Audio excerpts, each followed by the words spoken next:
ಹಾಗೆ ಎಲ್ರಿಗೂ ನಮಸ್ಕಾರ. ಸೊ ಬಿಗ್ ಬಾಸ್ನ ಇವತ್ತಿನ ಎಪಿಸೋಡು ಹೇಗಿತ್ತು ಅಂತ ಕಮೆಂಟ್ ಬಾಕ್ಸಲ್ಲಿ ಕಮೆಂಟ್ ಮಾಡಿ. ಆ್ಯಂಡ್ ಸೊ ಕೊನೆಯಲ್ಲಿ ನಡೆದಂತಹ ಒಂದು ಟಾಸ್ಕ್ ವಿಚಾರದಲ್ಲಿ ಸೊ ಏನು ಡಿಸ್ಕಷನ್ ಆಯಿತು. ಆ್ಯಂಡ್ ಸೊ ಕಾವ್ಯ ಆ್ಯಂಡ್ ಸ್ಪಂದನ ಅಂತ ಬಂದಾಗ ಏನೇನು ಡಿಸಿಷನ್ಗಳು ತೊಗೊಂಡ್ರು ಇಬ್ಬರು ಕೂಡ ಉಸ್ತುವಾರಿಗಳು. ಸೊ ಅದ್ರ ಬಗ್ಗೆ ನಿಮ್ಮ ಅನಿಸಿಕೆ ಅಭಿಪ್ರಾಯ ಏನು ಅಂತ ಕಮೆಂಟ್ ಬಾಕ್ಸಲ್ಲಿ ತಿಳಿಸಿ. ಆ್ಯಂಡ್ ಸೊ ನನ್ನನ್ನು ಕೇಳಕ್ಕೆ ಹೋದರೆ ತುಂಬ ಅಂದರೆ ತುಂಬ ಹಾರಿಬಲ್ ಆ್ಯಂಡ್ ಒಂದು ರೀತಿಯಲ್ಲಿ ಒಂಥರ ಕೆಟ್ಟದಾಗಿ ಕಾಣಿಸ್ತಾ ಇದ್ದಾನೆ ಗಿಲ್ಲಿ. ಸೊ ಹೊರಗಡೆ ನೋಡ್ತಾ ಇದ್ರೆ. ಆ್ಯಂಡ್ ಸೊ ಈ ಒಂದು ಟೈಮಲ್ಲಿ ಆ್ಯಂಡ್ ಇಂಥ ಒಂದು ಸ್ಟೇಜಲ್ಲಿ ಸೊ ಇಷ್ಟೊಂದು ಒಂದು ರೀತಿಯಲ್ಲಿ ಡಮ್ಮಿ ಆಗಿ ಆ್ಯಂಡ್ ಪಾರ್ಶಾಲಿಟಿಯಿಂದ ಆ್ಯಂಡ್ ಫೇವರಿಸಮ್ ಮಾಡ್ಕೊಂಡು ಹೋಗುವಂಥದ್ದು ಗಿಲ್ಲಿ ಅವನ ಆಟಕ್ಕೆ ಅದರಾಗಿರ್ಬೋದು. ಒಬ್ಬ ಬಿಗ್ ಬಾಸ್ ವಿನ್ನರ್ಗೆ ಇರೋವಂಥ ಒಂದು ಅರ್ಹತೆ ಏನಿದೆಯಲ್ಲ, ಸೊ ಅದು ಇದು ಸೂಕ್ತ ಅಲ್ಲ ಅಂತ ನನಗನ್ಸುತ್ತೆ. ಆ್ಯಂಡ್ ಕ್ಲಿಯರಾಗಿ ಗೊತ್ತಾಗ್ತಾ ಇದೆ ಅಲ್ಲಿ. ಸೊ ಕಾವ್ಯನ ಹೆಂಗಾದರೂ ಮಾಡಿ ಶತಾಯಗತಾಯವಾಗಿ ಮುಂದಿನ ಒಂದು ಸ್ಟೇಜ್ಗೆ, ಮುಂದಿನ ಒಂದು ಹಂತಕ್ಕೆ ತೊಗೊಂಡು ಹೋಗಬೇಕು ಅಂತಲೇ ಅಷ್ಟೊಂದೆಲ್ಲ ಒಂದು ರೀತಿಯಲ್ಲಿ ಡ್ರಾಮಾಗಳನ್ನ ಮಾಡ್ದ ಅಂತ ಅಲ್ಲಿ ಕ್ಲಿಯರಾಗಿ ಗೊತ್ತಾಗ್ತಾ ಇದೆ. ನಾನು ಅಗೇನ್ ಗಿಲ್ಲಿಗೆ ಹೇಳ್ತಾ ಇದ್ದೀನಿ, ಬೇಡ ಬಿಟ್ಬಿಡು ಗುರು. ಸೊ ನೀನೇನೋ ಚೆನ್ನಾಗಿ ಆಡ್ತಾ ಇದೆಯಾ ಆ್ಯಂಡ್ ನಿನ್ಗೆ ಹೊರಗಡೆ ಒಳ್ಳೆ ಸಪೋರ್ಟ್ ಇದೆ. ಸೊ ಅದ್ರ ಪ್ರಕಾರನೇ ಮುಂದಕ್ಕೆ ಹೋಗು. ಅದನ್ನೆಲ್ಲ ಬಿಟ್ಟು ನಾನು ಕಾವ್ಯಾಗೂ ಕರ್ಕೊಂಡು ಹೋಗ್ತೀನಿ, ಕಾವ್ಯಾಗೂ ಸಪೋರ್ಟ್ ಮಾಡ್ತೀನಿ, ಕಾವ್ಯಾಗೂ ಫೇವರಿಸಮ್ ಮಾಡ್ತೀನಿ. ಏನು ಕಾಂಟ್ರಾಕ್ಟ್ ತೊಗೊಂಡು ಬಂದಿದೆ ಹೆಂಗೆ ಹೊರಗಡೆ ನೀನು? ಆ್ಯಂಡ್ ಇಬ್ಬರು ಏನಾದರೂ ಕಾಂಟ್ರಾಕ್ಟ್ ಮಾಡ್ಕೊಂಡು ಬಂದಿದ್ದೀರಾ? ನಿನಗೆ ನಾನು ಸಪೋರ್ಟ್ ಮಾಡ್ತೀನಿ, ನನಗೆ ನೀನು ಸಪೋರ್ಟ್ ಮಾಡೋ ರೀತಿಯಲ್ಲಿ. ಸೊ ಅಷ್ಟೊಂದು ಓಪನ್ ಆಗಿ ಏನಕ್ಕೆ ಫೇವರಿಸಮ್ ಮಾಡ್ತಿದ್ದಾನೆ ಅರ್ಥ ಆಗ್ತಿಲ್ಲ ನನಗೆ. ಒಂದು ಟೈಮಲ್ಲಿ ಹೇಳ್ತಾನೆ ಅಲ್ಲಿ ನೀರಿನ ವಿಚಾರಕ್ಕೆ ಒಂದು ಡಿಸೈಡ್ ಮಾಡೋಣ ಅಂತ ಬಂದಾಗ, ನೀರಿನ ಆಧಾರದ ಮೇಲೆ ಒಬ್ಬರ ಮುಂದಿನ ಹಂತಕ್ಕೆ ತೊಗೊಂಡು ಹೋಗಬೇಕು ಅಂತಂದಾಗ ಅಲ್ಲಿ ಅಶ್ವಿನಿ ಅವ್ರು ಹೇಳ್ತಿದ್ದಾರೆ ಸ್ಪಂದನ ಡಬ್ಬದಲ್ಲಿ ಜಾಸ್ತಿ ನೀರಿದೆ ಅಂತ. ಬಟ್ ಇಲ್ಲಿ ಗಿಲ್ಲಿ ಹೇಳ್ತಾನೆ ಅಷ್ಟೆಲ್ಲ ನೋಡಿದಾದ್ಮೇಲೆ ಆ ಆ್ಯಂಗಲಿಂದ ಈ ಆ್ಯಂಗಲಿಂದ ಎಲ್ಲ ಆ್ಯಂಗಲಿಂದ ನೋಡಿದ ಮೇಲೂ ಕೂಡ ಹೇಳ್ತಾನೆ ನನ್ನ ಕಣ್ಣಿಗೆ ಕಾಣಿಸ್ತಾ ಇರೋದು ಕಾವ್ಯ ಡಬ್ಬದಲ್ಲಿ ಜಾಸ್ತಿ ಇದೆ ಅಂತ. ಅಲ್ಲಿರೋವಂಥ ಎಲ್ಲರೂ ಕೂಡ ಹೇಳ್ತಾ ಇದ್ದಾರೆ ಸ್ಪಂದನದ ಒಂದು ಡಬ್ಬದಲ್ಲಿ ಜಾಸ್ತಿ ನೀರಿದೆ ಅಂತ. ಆದರೂ ಕೂಡ ಅವ್ನು ಬಿಡಕ್ಕೆ ರೆಡಿನೇ ಇಲ್ಲ. ಅವನು ಹೆಂಗಾದರೂ ಮಾಡಿ ಕಾವ್ಯನ ಮುಂದಿನ ಹಂತಕ್ಕೆ ತೊಗೊಂಡು ಹೋಗೋಣ, ಸ್ಪಂದನನ ಇಲ್ಲಿಂದ ಟಾಸ್ಕಿಂದ ಔಟ್ ಮಾಡೋಣ ಅನ್ನೋ ರೀತಿಯಲ್ಲಿ. ಏನಕ್ಕೆ ಇಷ್ಟೊಂದು ಫೇವರಿಸಮು? ನಿನಗೊಂದು ಒಳ್ಳೆ ಸಪೋರ್ಟ್ ಇದೆ, ಒಳಗಡೆ ಚೆನ್ನಾಗಿ ಆಡ್ತಾ ಇದೆಯಾ, ಇಡೀ ಮನೆಯವರೆಲ್ಲ ಮೀನ್ಸ್ ಫ್ಯಾಮಿಲಿಯವರೆಲ್ಲ ಬಂದಾದ್ಮೇಲೆ ಸಪೋರ್ಟ್ ಮಾಡಿದರೆ ತುಂಬ ಚೆನ್ನಾಗಿ ಆಡ್ತಿದ್ಯಾ, ಕಾಮಿಡಿ ಅದು ಇದು ಎಲ್ಲ ಇಷ್ಟ ಆಗಿತ್ತು. ಆದಮೇಲೆ ಸೊ ಒಬ್ಬ ಒಂದು ಕಂಟೆಸ್ಟೆಂಟ್ ನೀವು ಮುಂದೆ ತೊಗೊಂಡು ಹೋಗಬೇಕು, ಫೇವರಿಸಮ್ ಮಾಡಬೇಕು ಅನ್ನೋ ಒಂದು ವಿಚಾರದಲ್ಲಿ ನಿನ್ನ ಆಟ ನೀನು ಏನಕ್ಕೆ ಹಾಳು ಮಾಡ್ಕೊತಿದ್ಯಾ? ನಾನು ಮಧ್ಯಾಹ್ನ ಪ್ರೋಮೋ ನೋಡಿದಾಗಲೂ ನಂಗೆ ಅನಿಸ್ತಾ ಇತ್ತು ಎಲ್ಲೋ ಒಂದು ರೀತಿಯಲ್ಲಿ ಕಾವ್ಯ ಅಂತ ಬಂದಾಗ ಅವ್ನು ಸಪೋರ್ಟ್ ಮಾಡ್ಕೊಂಡೇ ಬಂದಿದ್ದಾನೆ. ಆ್ಯಂಡ್ ಈ ಟಾಸ್ಕ್ ಅಂತ ಬಂದಾಗ ಕ್ಲಿಯರಾಗಿ ಗೊತ್ತಾಗ್ತಾ ಇದೆ ಅಲ್ಲಿ ಸ್ಪಂದನ ಮುಂದಕ್ಕೆ ಹೋಗಲೇಬೇಕು, ಕಾವ್ಯ ಈ ಒಂದು ಹಂತದಿಂದ ಔಟ್ ಆಗಲೇಬೇಕು. ಬಿಕಾಸ್ ಫಸ್ಟ್ ಒಂದು ರೌಂಡಲ್ಲಿ ಯಾವ ಆಧಾರದ ಮೇಲೆ ತೊಗೊಂಡಿದ್ದಾರೆ ಅಂತಂದರೆ, ಸೊ ಯಾರ ಒಂದು ಡಬ್ಬದಲ್ಲಿ ನೀರಿದೆ, ಯಾರ ಡಬ್ಬದಲ್ಲಿ ಜಾಸ್ತಿ ಇದೆ, ಯಾರ ಡಬ್ಬದಲ್ಲಿ ನೀರೇ ಇಲ್ಲ, ಸೊ ಆ ಆಧಾರದ ಮೇಲೆ ರಕ್ಷಿತನ ಆಚೆ ಹಾಕಿರುವಂಥದ್ದು. ಸೊ ಈ ಒಂದು ಟೈಮಲ್ಲೂ ಕೂಡ ಅದೇ ಲಾಸ್ಟ್ ಟೈಮಲ್ಲಿ ಏನು ತೊಗೊಂಡಿದ್ರಲ್ಲ, ಸೊ ಅದೇ ಆಧಾರದ ಮೇಲೆ ತೊಗೊಬೇಕಾಗುತ್ತೆ. ಯಾರ ಹತ್ರ ಜಾಸ್ತಿ ಇದೆ ಸೊ ಅವ್ರು ಮುಂದಕ್ಕೆ ಹೋಗ್ತಾರೆ, ಯಾರ ಹತ್ರ ಕಮ್ಮಿ ಇದೆ ಅವ್ರು ಔಟ್ ಆಗ್ತಾರೆ. ಅಲ್ಲಿ ಕ್ಲಿಯರಾಗಿ ಗೊತ್ತಾಗ್ತಾ ಇದೆ ಸ್ಪಂದನ ಹತ್ರ ಜಾಸ್ತಿ ಇದೆ, ಕಾವ್ಯ ಹತ್ರ ಕಮ್ಮಿ ಇದೆ ಅಂತ. ಬಟ್ ಅದನ್ನು ನೋಡ್ದ ಯಾವ ಆ್ಯಂಗಲಿಂದ ನೋಡ್ದ ಅಂತಂದರೆ, ಅದು ದೂರ ಹೋಗಿ ಹತ್ರ ಹೋಗಿ ಮಲ್ಕೊಂಡು ನಿಂತ್ಕೊಂಡು ಏನಕ್ಕೆ ಬೇಕಿತ್ತು ಅದು ಅಷ್ಟೊಂದು?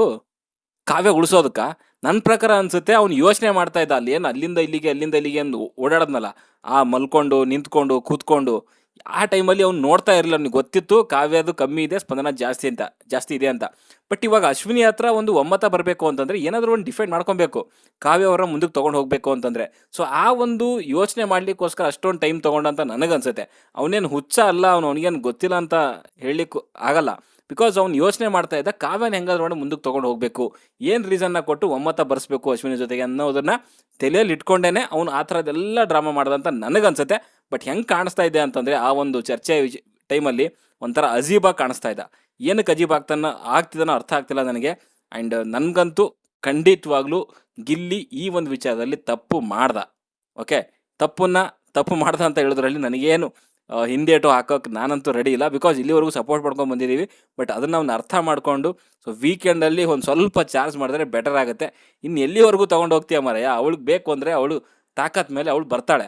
ಸೊ ಇಲ್ಲಿ ಏನಾಗುತ್ತೆ ಅಂದರೆ ಒಂದು ಗಿಲ್ಲಿಗೂ ಪ್ರಾಬ್ಲಮ್ ಆಗುತ್ತೆ, ಜೊತೆಗೆ ಕಾವ್ಯಗೂ ಪ್ರಾಬ್ಲಮ್ ಆಗುತ್ತೆ. ಅಂದರೆ ಇವ್ನ ಸಪೋರ್ಟಿಂದ ಇಲ್ಲಿವರೆಗೂ ಬಂದಿದೆ ಅಂತ ಇವಾಗ ಅಗೇನ್ ತಿರ್ಗಾ ಪ್ರೂವ್ ಆಗೋ ರೀತಿಯಲ್ಲಿ ಕಾಣಿಸ್ತಾ ಇದೆ. ಆ್ಯಂಡ್ ಅಶ್ವಿನಿ ಜೊತೆಗೂ ಡಿಸ್ಕಷನ್ ಮಾಡೋ ಟೈಮಿಗೆ ಕೂಡ ಅಷ್ಟೇ 3 ಜನ ಅಂತ ಬಂದಾಗ ರಾಶಿಕಾ ಹತ್ರ ಜಾಸ್ತಿ ಇದೆ, ಅವ್ರು ವಿನ್ನರ್ ಅಂತ ಘೋಷಣೆ ಮಾಡ್ತಾರೆ. ಅದಕ್ಕೂ ಸ್ವಲ್ಪ ಟೈಮ್ ತಗೊತಾನೆ ಹಾಗೆ ಅನೌನ್ಸ್ ಮಾಡಲಿಕ್ಕೆ. ಬಟ್ ಅವ್ರದ್ದು ರಾಶಿಕಾಗಂತೂ ತಡೆಯೋಕ್ಕೆ ಆಗ್ತಾನೆ ಇರಲಿಲ್ಲ, ಬಿಕಾಸ್ ಅದು ಕ್ಲಿಯರಾಗಿ ಗೊತ್ತಾಗ್ತಾ ಇತ್ತು ಜಾಸ್ತಿ ಇದೆ ಅಂತ. ಬಟ್ ಇದು ಸ್ಪಂದನ ಆ್ಯಂಡ್ ಕಾವ್ಯ ಅಂತ ಬಂದಾಗ ಅಲ್ಲಿ ಅಶ್ವಿನಿ ಹೇಳ್ತಿದ್ದಾರೆ ಸ್ಪಂದನ ಹತ್ರ ಜಾಸ್ತಿ ಇದೆ, ಅವ್ಳು ಮುಂದಕ್ಕೆ ಹೋಗಬೇಕು, ಬಟ್ ಕಾವ್ಯ ಔಟ್ ಆಗಬೇಕು. ಬಟ್ ಇಲ್ಲಿ ಗಿಲ್ಲಿ ಅದನ್ನು ಡಿಸ್ಕಷನ್ ಮಾಡಲಿಕ್ಕೆ ರೆಡಿ ಇರಲಿಲ್ಲ. ಅವನು ಅದೇ ಮುಂಚೆ ನೋಡ್ಕೊಂಡು ಎಲ್ಲ ಬಂದ. ಅಲ್ಲಿ ಸ್ಪಂದನ ಜಾಸ್ತಿ ಇದೆ ಅಂತ ಅಶ್ವಿನಿ ಹೇಳಿದ್ಮೇಲೆ ನನ್ನ ಕಣ್ಣಿಗೆ ಕಾಣಿಸ್ತಾ ಇದೆ ಕಾವ್ಯ ನೀರು ಜಾಸ್ತಿ ಇದೆ ಅನ್ನೋ ರೀತಿಯಲ್ಲಿ. ಯಾವ ಆಧಾರದ ಮೇಲೆ ನೀರು ಜಾಸ್ತಿ ಇದೆ ಅಂತ ಹೇಳ್ತಿದ್ಯಾ? ಅಲ್ಲಿ ಕ್ಲಿಯರಾಗಿ ಗೊತ್ತಾಗ್ತದೆ ಸ್ಪಂದನ ಹತ್ರ ಜಾಸ್ತಿ ಇದೆ ಅಂತ. ಅದನ್ನೆಲ್ಲ ಬಿಟ್ಟು ಅದು ಯಾವುದೋ ಒಂದು ನೀರು ಮಳೆ ಸ್ಟಾಪ್ ಆದಮೇಲೆ ಸೊ ಅಲ್ಲೊಂದು ಬಕೆಟ್ ಜಸ್ಟ್ ಮುಟ್ಟಿದ್ದಕ್ಕೆ ಸ್ಪಂದನ ಅವರು ಕಾವ್ಯ ಬಕೆಟು ಅದು ಹೆಂಗೆ ಮುಟ್ಬಿಟ್ರು ಅವರು ಅನ್ನೋ ರೀತಿಯಲ್ಲಿ ಅದನ್ನ ಒಂದು ತಿಳ್ಕೊಂಡ್ಬಿಟ್ಟಾರು. ರೂಲ್ಸ್ ಬ್ರೇಕ್ ಮಾಡಿದ್ರು ಹಾಗೆ ಹೀಗೆ ಅಂತ. ರೂಲ್ಸ್ ಬ್ರೇಕ್ ಮಾಡಿರೋವಂಥದ್ದು ಅದು ಇದು ಎಲ್ಲ ಮ್ಯಾಟ್ರ್ ಬರಲ್ಲ ಇಲ್ಲಿ. ಸೊ ಇಬ್ಬರಲ್ಲಿ ಯಾರನ್ನ ನೀವು ಮುಂದೆ ಕಳಿಸ್ತೀರ, ಯಾರನ್ನ ಔಟ್ ಮಾಡ್ತೀರ ಅನ್ನೋದು ಮುಖ್ಯ ಆಗುತ್ತೆ. ಇನ್ ಕೇಸ್ ಸ್ಪಂದನ ಅವರು ಕಾವ್ಯ ಬಕೆಟ್ ಮುಟ್ಟಿದ್ದು ಏನಾದರೂ ತಪ್ಪು ಅಂತಂದರೆ ನೀವು ಅವಾಗಲೇ ಅಲ್ಲೇ ಏನಾದರೂ ಒಂದು ಪಾಸ್ ಕೊಡಬೇಕಾಗಿತ್ತು, ಏನಾದರೂ ಶಿಕ್ಷೆ ಕೊಡಬೇಕಾಗಿತ್ತು. ಅದನ್ನೆಲ್ಲ ಬಿಟ್ಟು ಇವಾಗ ಅದು ಡಿಸಿಷನ್ ತೊಗೊಬೇಕು ಅಂತ ಬಂದಾಗ ಆ ಥರ ರೀಸನ್ಗಳು ಹೇಳುವಂಥದ್ದು ನೀನು ನಿಜವಾಗ್ಲೂ ಒಂದು ರೀತಿಯಲ್ಲಿ ಡಮ್ಮಿ ಥರ ಕಾಣಿಸ್ತಿದೆಯಾ ಅಲ್ಲಿ. ಸೊ ಅದು ಬೇಕಿರಲಿಲ್ಲ ಅಂತ ನನಗನ್ಸುತ್ತೆ. ಸೊ ಅದು ಕ್ಲಿಯರಾಗಿ ಪ್ರೂವ್ ಆಗ್ತಾ ಇದೆ, ಫೇವರಿಸಮ್ ಮಾಡ್ತಿದ್ದಾನೆ ಅನ್ನೋ ರೀತಿಯಲ್ಲಿನೇ. ಸೊ ಇದು ಬೇಕಿಲ್ಲ. ಓಕೆ, ನೀನು ಸಪೋರ್ಟ್ ಮಾಡ್ತೀಯ ಕಂಟೆಸ್ಟೆಂಟ್ ಅಂದಾಗ ಮಾಡು, ಬೇಡ ಅಂತ ಹೇಳಲ್ಲ. ಒಬ್ಬ ಕ್ಯಾಪ್ಟನ್ ಆಗಿ, ಒಬ್ಬ ಉಸ್ತುವಾರಿಯಾಗಿ ಈ ರೇಂಜಿಗೆ ಫೇವರಿಸಮ್ ಮಾಡುವಂಥದ್ದು ಖಂಡಿತವಾಗ್ಲೂ ನನ್ನ ಪ್ರಕಾರ ತಪ್ಪು. ಇವಾಗಲೂ ಹೇಳ್ತಾ ಇದ್ದೀನಿ, ಬಿಗ್ ಬಾಸ್ ಅವ್ರು ಹೇಳಿರುವಂಥದ್ದು ನೀರಿನ ಆಧಾರದ ಮೇಲೇ ಒಬ್ಬರನ್ನ ನೀವು ಮುಂದೆ ಕಳಿಸಿ ಒಬ್ಬರನ್ನ ಔಟ್ ಮಾಡಿ ಅಂತ ಹೇಳಿಲ್ಲ ಅವರು. ಬಟ್ ಇವರು ಫಸ್ಟ್ ಒಂದು ರೌಂಡಲ್ಲಿ ಏನು ತೊಗೊಂಡ್ರಲ್ಲ, ಸೊ ಡಬ್ಬದಲ್ಲಿ ನೀರಿಲ್ಲ ರಕ್ಷಿತಾಗಿ, ಆಮೇಲೆ ಅವಳು ಆಟ ಆಡಲಿಕ್ಕೆ ಪ್ರಯತ್ನ ಪಡಲಿಲ್ಲ.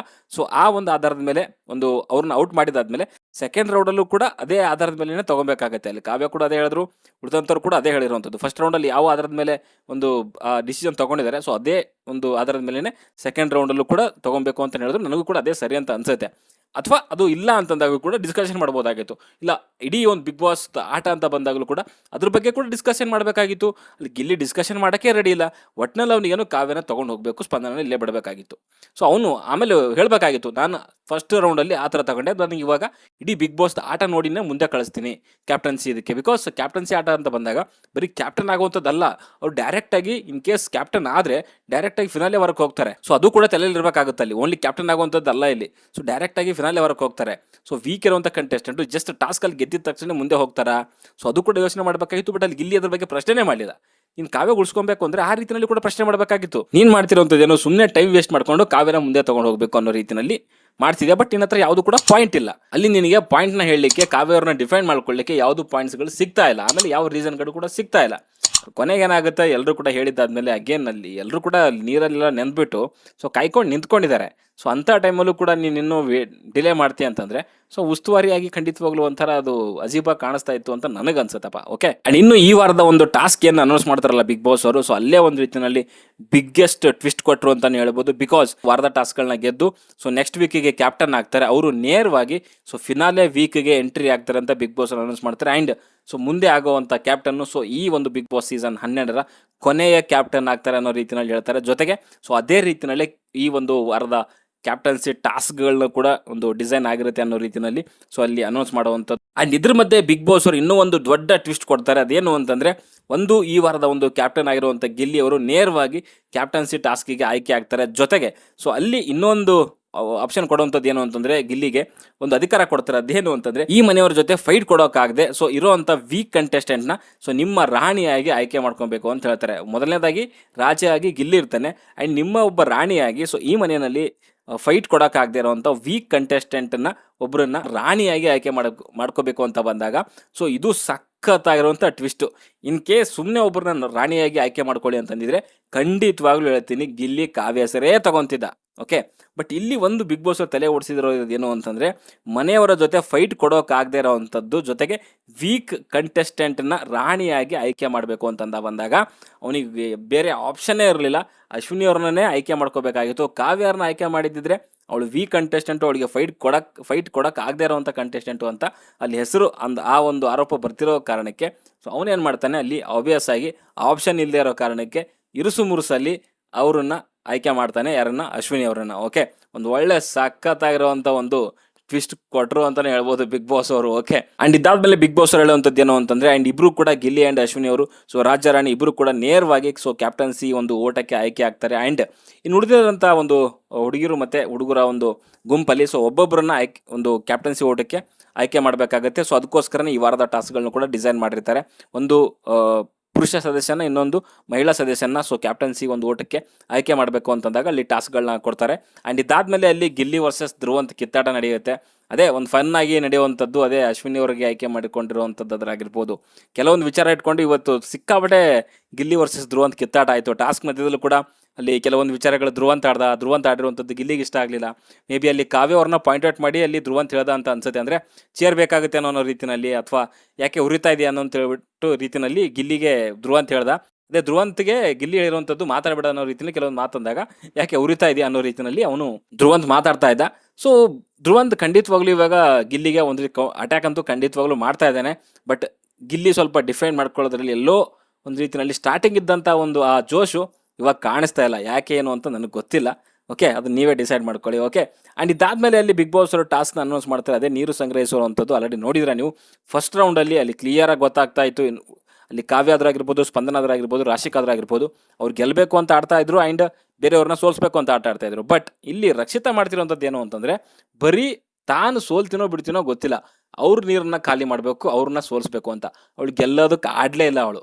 ಸೊ ಇದೇ ಆಗಿರೋದಲ್ಲಿ. ಸೊ ಅವಳಂತೂ ಗೆಲ್ಲೋದಕ್ಕೆ ಆಡಲೇ ಇಲ್ಲ. ನೀರು ಕೂಡ ಕರೆಕ್ಟಾಗಿ ಅಂದರೆ ಕಲೆಕ್ಟ್ ಮಾಡ್ಕೊಳ್ಳಿಲ್ಲ. ಸುಮ್ಮನೆ ಅಲ್ಲೋಗಿ ಸ್ನಾನ ಮಾಡುವಂಥದ್ದು, ಸುಮ್ಮನೆ ಅಲ್ಲಾಡಿಸ್ಕೊಂಡು ನಿಂತ್ಕೊಳ್ಳೋವಂಥದ್ದು ತಲೆನ. ಸೊ ಇದೇ ಮಾಡ್ತಾ ಇದ್ಲು ಬಿಟ್ಟರೆ ಅವಳು ಗೆಲ್ಲಬೇಕು ಅಂತ ಆಡಲೇ ಇಲ್ಲ. ಸೊ ಆ ಒಂದು ರೌಂಡಲ್ಲಿ ಅಲ್ಲಿ ರಕ್ಷಿತಾ ಅವ್ರನ್ನೇ ಆಚೆ ಬಿಸಾಕ್ತಾರೆ.